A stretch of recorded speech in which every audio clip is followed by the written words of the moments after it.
Hello again, this is Algebra 2, Unit 4, Section 6.2, Polynomials and Linear Factors. This is video 2. I'm going to take some time to do the exact opposite of what we just did. We just took factors and built a standard form function. We're going to do that in reverse. Now we're going to take a standard form function and practice factoring it. So just general rules of thumb when factoring, you first want to look for a greatest common factor to factor out.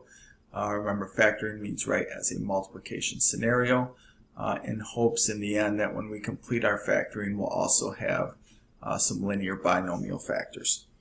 So first expression, if we have to write in factored form, I'm looking at all three of these terms and factors that they have in common. So I can see that every term has an x on it, so I'll be factoring out an x, and also 3 goes into 3, 18, and 24. So I will be taking out a 3x out of every term. And by taking out, I mean dividing out is one way to think of it. Reverse distributive property is another way to think of it.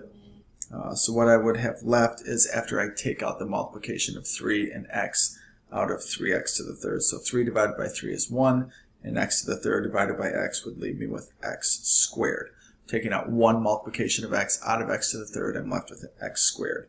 And then continuing the factoring, negative 18 divided by 3 would be a negative 6, and x squared divided by x would just be x. And then in the end we have a 24 divided by 3, which is 8, and the x divided by x is just no x variable left on the 8.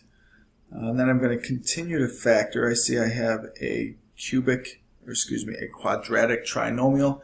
I'm going to see if I can factor that into two binomials. Sometimes you can. Sometimes you can't. X times x should reproduce this x squared term here. And now I need two numbers that multiply to get 8, but add to get a negative 6, which should be minus 4 and minus 2. And if I wanted to check my work, in the end, if you wanted to check your work, just multiply these values back together. So take your two linear binomials, multiply them back together, distribute the 3x, and see if you're back to what you started with. But I'm certain you will be. So there is factored form of that standard form equation. Let's factor two more polynomials. Remember, factor out a greatest common factor if possible first, and then break down whatever you have left.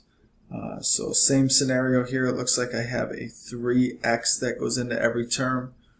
When I factor that out, I'm left with x squared minus x minus 12.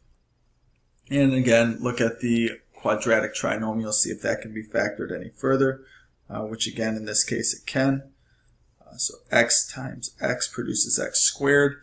Then two numbers that multiply to get negative 12 and add to get negative 1 would be minus 4 and minus 3. And hopefully you see the ability to factor is going to lead us to, when we get to the point where we're solving these equations, it's going to be hugely beneficial to be able to factor, because factors lead you to zeros quickly. Okay, next set of numbers, we have a quintic binomial. It looks like 2 goes into 2 and 50, and it looks like x to the third goes into x to the fifth and x to the third. So I'm going to factor out a 2x to the third. So when I do that, 50 divided by 2 would be 25. And x to the third, or x to the fifth divided by x to the third. If you remember exponent rules from algebra, when you're dividing powers with the same base, you subtract the exponent. So I'd be left with an x squared. And 2 divided by 2 is 1, and x to the third divided by x to the third is 1, so that would just be a minus 1 left over. And it kind of seems like we're done factoring, but we're not. This is the difference of two squared numbers here, so what times itself would give you 25x squared, that'd be a 5x. And for the second two numbers, when you factor the difference of two square numbers, your factors turn out to be conjugates of each other. So these two binomial linear factors are conjugates because they have the same numbers, but one's addition, one's subtraction. So here's the factor form of our original quintic binomial.